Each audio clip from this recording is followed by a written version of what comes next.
자, 아까 내가 어디까지 왔냐면 20세기 초에 들어와서 이제 자본주의가 위기에 빠지는 측면까지 얘기했어. 위기는 두 가지에서 왔다. 하나, 내부적으로 시장의 실패가 대공황을 폭발시키면서 위기가 터졌고, 외부적으로는 사회주의권의 도전이 자본주의 전체를 뒤흔들기 시작을 했다.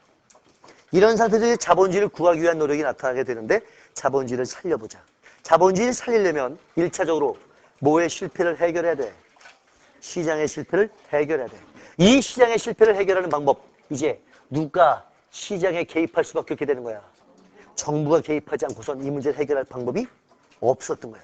이 시장의 실패를 해결하기 위해서 이제 정부가 시장에 개입하게 되는데 정부의 시장 개입이 시작된다.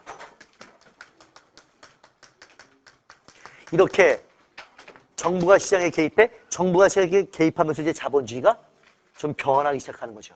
기존의 고전적인 자본주의가 아니라 정부가 개입하는 자본주의. 정부가 개입하는 자본주의, 그걸 이른바 투정 자본주의라고 부르게 되는 거란다. 왔어? 인터넷 듣는 친구들한테 미안하다, 지금. 끄고 먹을까?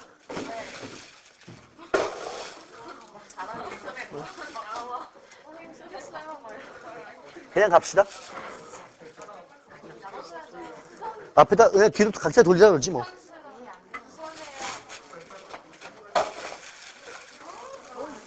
무거운가?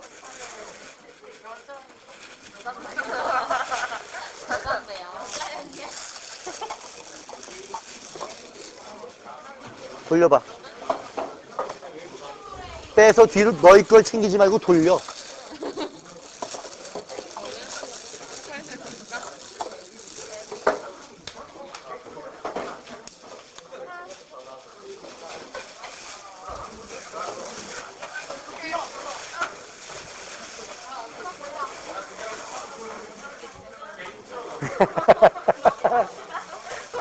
쟤네 가버렸어. 얘네 없는데.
인터넷 듣는 친구들은 너희는 오프라인이니까 그럴 일이 없겠지만 겨울쯤에 스카이드에서 인터넷으로 수업을 들었던 친구들 쫙 모아놓고 캠프를 한번 할 생각이야. 그때 캠프할 때 인터넷 듣는 친구들 내 그때 너무 많이 오면 안 되는데 그때 쏘자고. 너희도 대학에 붙으면 와도 돼? 어?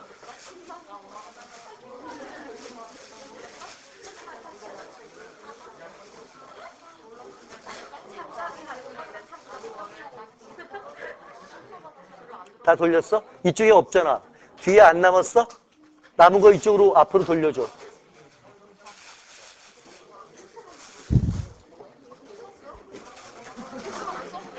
어? 캠프하면 나중에 너희들도 대학에 붙으면 같이 하면 좋겠는데 안 붙으면 안 붙어도 그때는 윤리 수업을 할 게 아니라 이런 걸 해보려고 그래. 판사인 사람이 나와가지고 판사 생활에 대해서, 의사인 친구가 의사 생활에 대해서, 또는 디자이너가 디자이너의 삶에 대해서 그런 강의들을 듣는 게 난 필요하지 않을까 이래서 해도 강의만 하는 게 아니라 이렇게 축제도 하고 강의를 듣는 건 사회에 나가 있는 그 사회 선배들한테 그런 내용의 강의를 듣는 거 그런 게 좋지 않을까 이런 생각을 하는데 겨울방학 축제를 한번 만들어 보자고. 장소는 아직 생각 안 했는데 스카이듀의 온라인 오프라인 일단은 기본적으로 온라인 수업 듣는 친구들을 위해서 그런 장을 한번 만들 생각이야. 그래서 시골에 조그만 빈 학교 하나 빌려가지고 한 일주일 정도, 너무 긴가?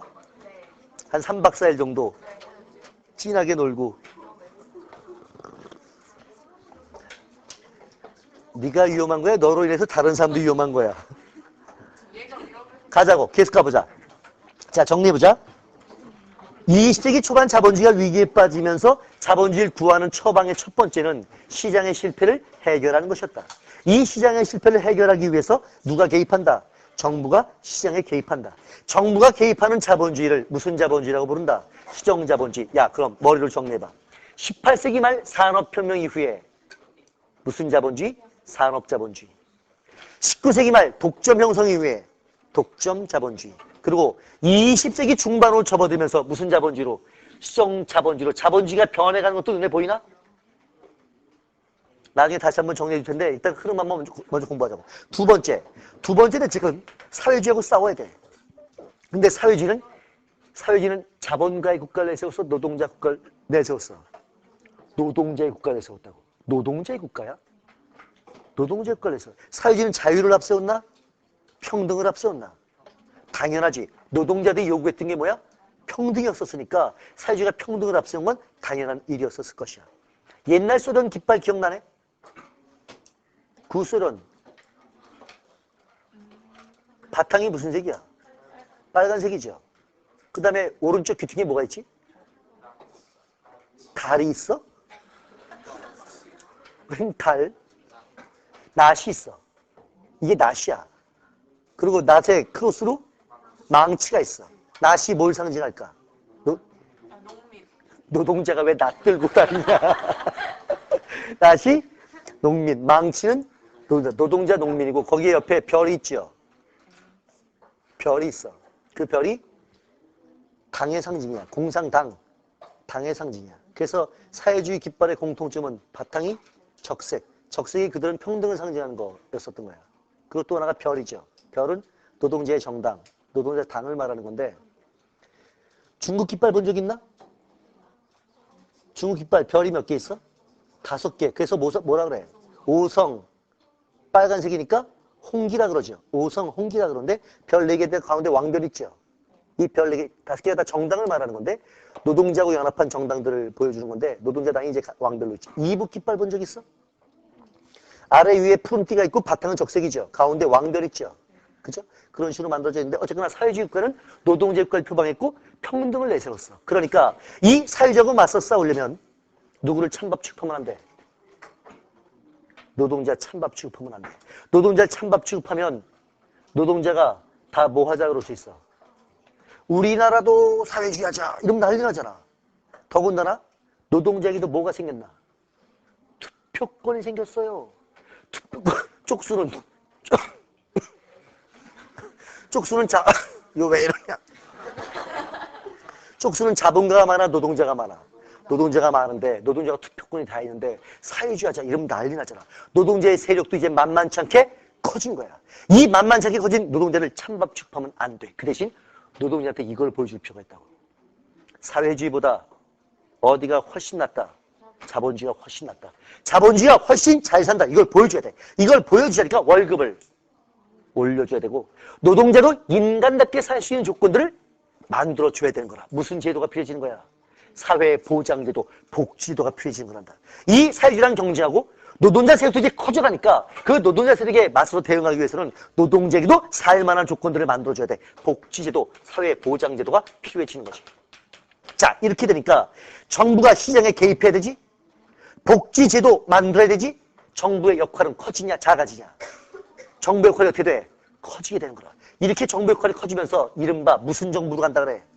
이걸 큰 정부라고 말하는 거야. 정부의 역할이 커지게 되니까 이러면서 이제 큰 정부가 등장한다. 맥락을 봐볼까? 대략 몇 년대 이후서부터 대공황이 몇 년이야? 내가 연도 괜히 써주겠냐? 몇 년이야? 1929년이야. 그럼 몇 년 이후서부터 1930년대 넘어오면서 29년이니까 1930년 넘었으면서 무슨 정부로? 큰 정부로 넘어간다. 무슨 자본주의로? 수정자본주의로 넘어간다. 이렇게 말하는 거란다. 이해가 되겠냐? 자, 그렇게 수정자본주의 시대로 넘어가게 되면 복지제도가 확대가 돼. 복지제도가 확대가 되면 빈부격차는 더 커지겠어? 좀 줄어들겠어? 이 격차가 좀 줄겠지? 좀 줄 거 아니야. 빈부격차가 좀 줄면 자본가와 노동자의 갈등은 격화되나 완화되나? 이제 갈등이 완화되는 거야. 19세기엔 갈등이 심각했지만 여기도 이제 갈등이 서서히 완화되는 거야. 갈등이 완화돼. 그리고 자본가하고 노동자가 맨날 싸우는 게 아니라 이제 자본가하고 노동자의 타협이 이루어지게 된단다. 이 자본가와 노동자의 타협을 나는 뭐라고 표현하냐면 이 타협을 자유와 평등의 타협이라고 부르는데 이 맥락이 이해가 되나? 자유는 누가 바래왔던 것들이야? 자본가들이. 평등은 누가 바래왔던 거야? 노동자들이. 이 둘 사이에 타협이 이루어지게 된단다. 되나? 오케이. 이게 서구 복지국가의 모습이었었던 거란다. 이렇게 되면서 이제 국민의 권리가 또 넓어지게 돼. 머리로 한번 정리해볼까? 18세기 시민혁명 이후에는 무슨 권을 강조했었나? 자유권을. 19세기 차티스트 운동 이후에는 무슨 권을? 참정권을. 이제 복지국가로 가면서는 참정권이 완전히 확보가 됐고 이젠 국민이 인간답게 살 권리를 강조하는 거야. 국민이 인간답게 살 권리, 그거를 복지권 또는 사회권이라고 부르는 거란다. 복지권, 사회권. 국민이 인간답게 살 권리라고 말하는 거죠. 복지권, 사회권. 예를 들면 우리나라 헌법에 있는 것 중에는 행복추구권 또는 교육받을 권리, 의무 교육제도 같은 거, 교육받을 권리 또는 모자 보건법 같은 거.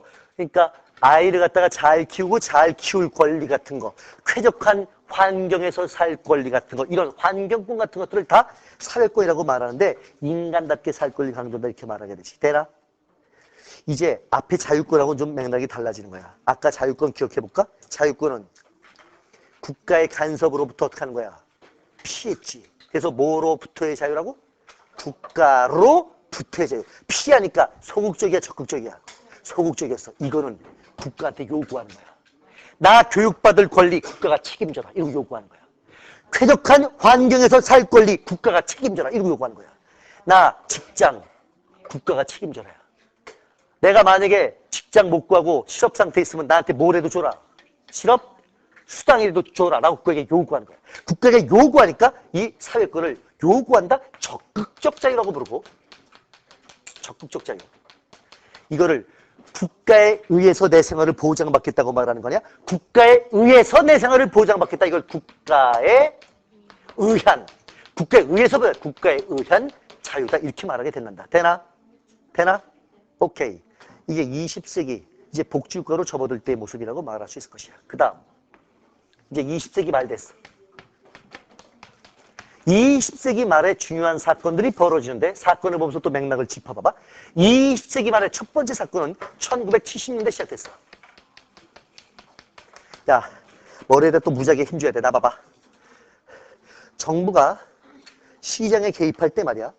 정부가 이게 경제정책, 시장에 개입하는 방법이 경제정책인데 정부가 시장에 개입할 때는 보통 두 마리의 토끼를 쫓아간다고 말한단다. 와, 이건 요새는 경제를 안 배우니까 경제 선택하는 애들 아니면 모를지도 모르는데 상식이니까 끄떡끄떡 들어도 정부가 시장에 개입할 때 몇 마리 토끼를 쫓는다고?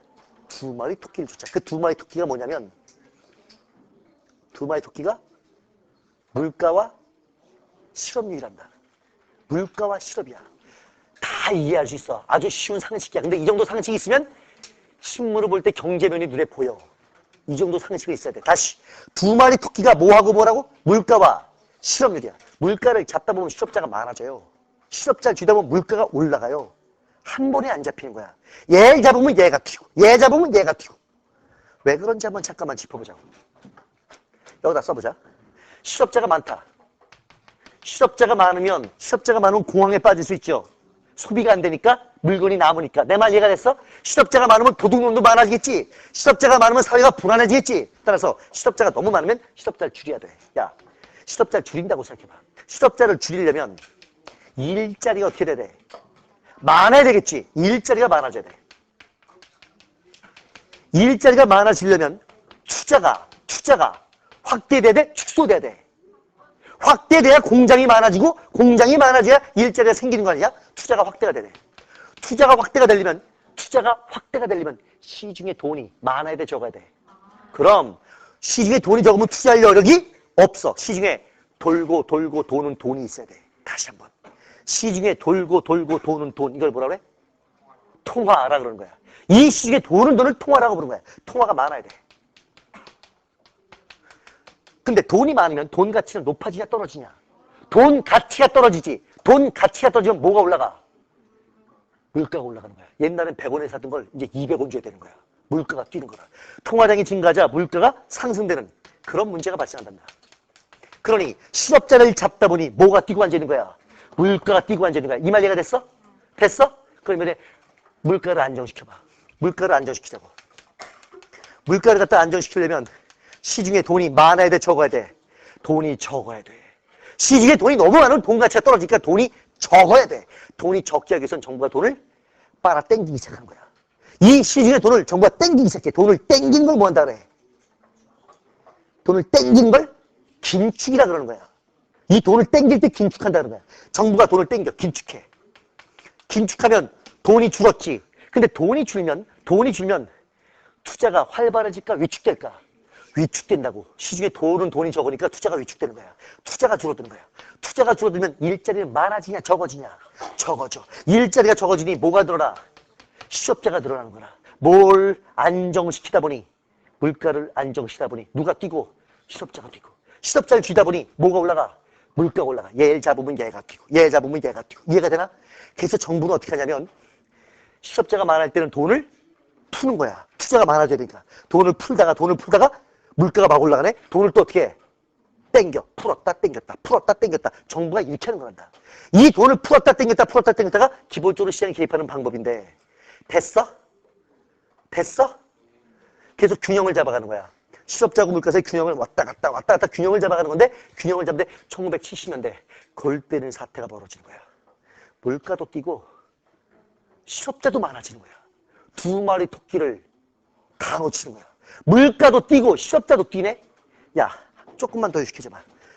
실업자가 많다는 건 경제 성장이 된다는 거야, 안 된다는 거야? 안 된다는 거야. 이걸 저성장 고물가라 그래. 실업자도 뛰고 물가도 뛰는 걸 다른 말로 말하면 경제 성장은 안 되고 물가가 뛴다 이 말이지. 됐어?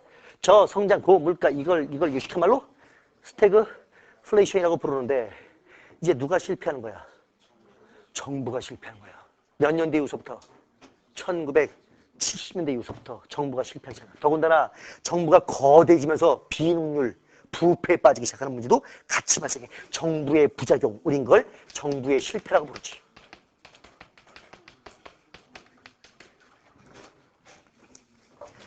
(70년대) 정부의 실패가 문제가 되기 시작했어. 거기다가 1973년 중동에서 전쟁이 터졌어. 4차 중동전쟁인데 중동에서 전쟁이 터지면 목값이 뛰나? 석유값이 뛰는 거야. 석유값이 폭등하는 거야. 그거 석유 파동, 오일 쇼크라고 부르는데 석유 파동이라고 그러지. 오일 쇼크야. 오일 쇼크. 얼마나 석유값이 뛰었으면 쇼크라고 불렀을까? 석유값이 얼마나 뛰었냐면 휘발유값이 50배에서 100배까지 뛰었단다. 휘발유값이 몇 배 뛰었다고? 100배가 뛰는 거야, 100배가. 내가 자동차가 있는데 내 한 달 기름값이 평균 30만 원 정도 들어. 한 달에 기름값이 얼마 든다고? 평균 30만 원이야. 그럼 100배 뛰면 나 한 달에 기름값이 얼마가 되는 거야? 3천만 원. 내 차보다 비싸지는 거야. 한 달 기름값. 그러면 그렇게 차를 밀고 다니든지 무슨 차를 이고 다니는 사태가 벌어지는데 오일 쇼크라고 말하면서 이렇게 되면 정부의 경제 부담은 커지겠어, 작아지겠어? 경제 부담이 무지무지 커지기 시작하는 거야. 전체 경제가 엄청나게 부담을 느끼기 시작하는 거야. 여기에 더해서 이거 죽겠다. 1989년, 1990년, 1991년이 피크였어. 1992년 인류사의 한 편의 드라마가 펼쳐져. 89, 90, 91, 92까지가. 베를린 장벽이 무너지는 거야. 베를린 장벽이 무너져? 어디가 망하는 거야? 동독이 먼저 망했지. 동독이 망한 거야. 와, 이건 정말 쇼크했어. 동독이 망해? 동독이 망하더니 왜 도미노 게임이라고 본 적 있지? 벽돌 세고 하나 치면 쓰러진 거 아니야. 어? 벽돌 쫙 세고 하나가 툭 치면 뚜루루 쓰러지는 거. 이거 도미노라 하잖아. 동독이 하나 망하더니 진짜 도미노죠. 동독 망했어. 그러더니 체코슬로바키아, 헝가리, 불가리아, 루마니아, 유고슬라비아 쪼르르 망하더니 소비에트 연방, 소련이 해체가 되는 거야. 뭐의 몰락? 사회주의의 몰락. 사회주의가 단칼에 사라져버렸어. 사회주의의 붕괴야. 이게 20세기 말의 사건들이야. 야, 사건의 흐름을 잘 봐봐라. 이런 일들이 벌어지면 어떤 주장이 목소리가 세지겠냐? 정부의 개입을 늘려라? 아니면 줄여라? 줄여라가 세지는 거야. 정부의 개입을 줄여라. 정부의 개입을 줄여라. 복지제도 확대해라? 축소해라? 축소해라 목소리가 점점 세지는 거야. 정부 개입 줄이고 시장의 원리에 맡기자. 이른바 다시 무슨 정부로 돌아가자? 작은 정부로 돌아가자. 목소리가 세지는데 다시 작은 정부로 돌아가자. 우리 그 주장을 뭐라고 불러? 그걸 신자유주의가 등장한다고 말하는 거란다. 그러니까 신자유주의 핵심은 정부 개입, 축소, 줄여라. 두 번째, 복지제도 축소. 개입을 주니까 복지를 당연히 축소해야지. 세 번째, 국영기업은 다 뭐로 바꿔라? 민영기업으로 바꿔라. 민영화시켜라. 노동자 쉽게 자르게 해줘라. 쉽게 자르게 해줘라. 그걸 노동시장의 유연화라고 불러. 아무 때나 자르고 쉽게 해줘라. 노동자비 파워가 세니까 자르고 쉽게 자르지도 못하고 비효율적인 비용만 많이 든다. 노동자 쉽게 자르자. 시장의 원리에 맡기자. 시장의 원리를 강조하는 목소리가 점점 세지는데 이걸 이른바 신자유주의 등장이라고 말합니다. 20세기 말서부터 지금까지 전 세계를 이 신자유주의가 휩쓸고 있다고 말할 수 있지. 짐작되지. 신자유주의가 전 세계를 휩쓸면 빈부격차는 더 커질까 줄어들까? 커질 거야. 계급 갈등은 완화될까 격화될까? 점점 격화될 거야. 전 세계 부자 나라와 가난한 나라의 격차도 커지고 있고 한 나라 안에서의 빈부격차도 점점 커져가는 추세란다. 역사를 알면 미래가 보여. 그러면 21세기에 어떤 사상이 뜰지 예상되지 않아? 야, 18세기에 무슨 주의가 지배했었나? 자유방임주의가. 그래서 19세기의 빈부격차가 극심해졌지. 그래서 19세기에 이 빈부격차 때문에 무슨 사상이 떴던 거야? 공리주의와 사회주의가 떴던 거 아니야. 신자유주의로 빈부격차가 극심해지겠지? 21세기 어떤 사상이 들까? 신공리주의, 신사회주의 사상이 뜰 거로 예상이 되지. 이런 맥락 속에서 새로 등장했던 사상 중에 하나가 제3의 길이라는 노선이 등장했었던 거야. 제3의 길. 토니 블레어라고 들어봤나? 부시의 푸들이라고 불려지죠? 토니 블레어. 근데 토니 블레어가 처음에 총리 당선될 때 영국 노동당 당수로서 토니 블레어가 노동당 사람이죠. 영국 노동당의 당수야. 토니 블레어가 제시했던 게 제3의 길이야. 지금 독일 총리 이름이 뭐지? 슈레더. 슈레더가 내세웠던 거 역시 제3의 길이었어. 제3의 길. 제3의 길은 여러 가지 의미가 있단다. 하나는 복지국가가 비능률성에 빠지는 거, 복지국가의 약점도 극복하고 신자유주의가 효율적이긴 하지만 불평등에 빠지는 거. 그래서 복지국가와 신자유주의를 결합시킨 제3의 길 이런 뜻도 되고 또 다른 면에서는 자본주의가 효율성은 있지만 불평등에 빠지는 것. 사회주의가 가지고 있던 평등성을 결합시킨 제3의 길 이런 뜻도 있는데 어쨌거나 제3의 길이라는 모색이 될 수도 있을 것이다. 근데 결과를 보면 토니 블레어 완전 파산했죠. 부시의 푸들로 돌아가는 순간 걔는 신자유주의의 전도사로 그냥 전락해버린 거야. 슈레더는 아직도 고민하고 방황하고 있어.